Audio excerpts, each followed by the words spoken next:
population des grandes écoles en chiffres d'après une étude de l'IPP, l'Institut des politiques publiques. Cette étude a été publiée en 2021 et est basée sur les chiffres de 2016 à 2017. Dans ces années-là, il y avait 234 grandes écoles en France. Les grandes écoles comptent les écoles d'ingénieurs, les écoles de commerce, les IEP, Instituts d'études politiques, les ENS, Écoles normales supérieures, et d'autres écoles spécialisées.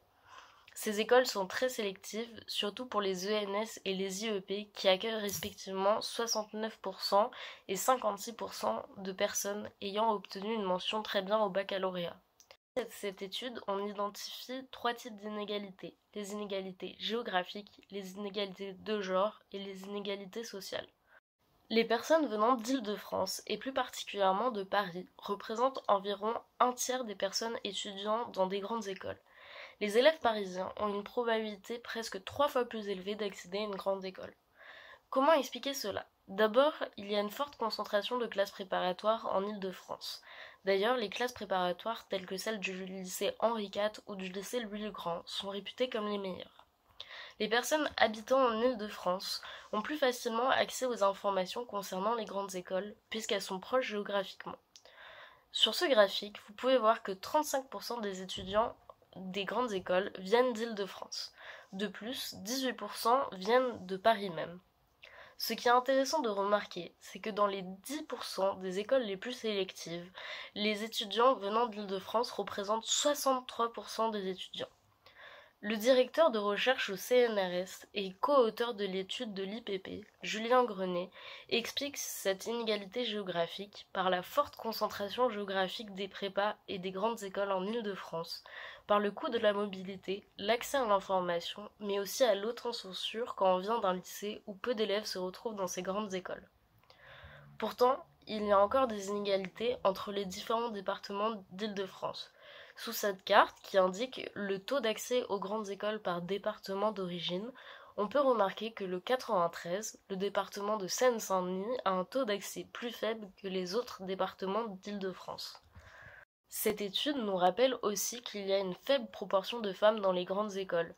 Les femmes représentent 42% des élèves des grandes écoles contre 55% de l'ensemble des élèves de l'enseignement supérieur. Dans les filières scientifiques, il y a une faible proportion de femmes. Les chercheurs expliquent ce constat par le choix des femmes de se détourner des filières scientifiques. Sur ce graphique, nous pouvons voir qu'il y a seulement 26% de femmes dans les écoles d'ingénieurs, or il y a 60% de femmes dans les IEP, Instituts d'études politiques. La différence est d'autant plus marquante quand on regarde la population des CPGE, les classes préparatoires aux grandes écoles.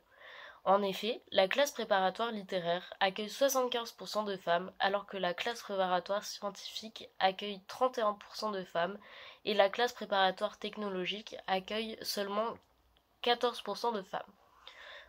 Passons maintenant à la composition sociale des grandes écoles, qui n'est pas très diversifiée. En effet, les étudiants des grandes écoles ne sont qu'à 9% issus de catégories socio-professionnelles défavorisées, alors qu'ils représentent 36% des étudiants de leur classe d'âge. Ils sont très peu présents dans les grandes écoles. Il y a une surreprésentation des étudiants issus de catégories socio-professionnelles favorisées. Nous pouvons voir sur ce graphique qu'ils représentent plus de 60% des étudiants des grandes écoles. Le constat fait par ce rapport est donc que rien n'a vraiment changé dans la population des grandes écoles, malgré les politiques de diversification mises en place dans les années 2000. Si vous êtes un homme issu d'un milieu favorisé venant d'Île-de-France, les portes des grandes écoles s'ouvrent plus facilement. En conclusion, la composition sociale des grandes écoles n'a que très peu varié ces dernières années.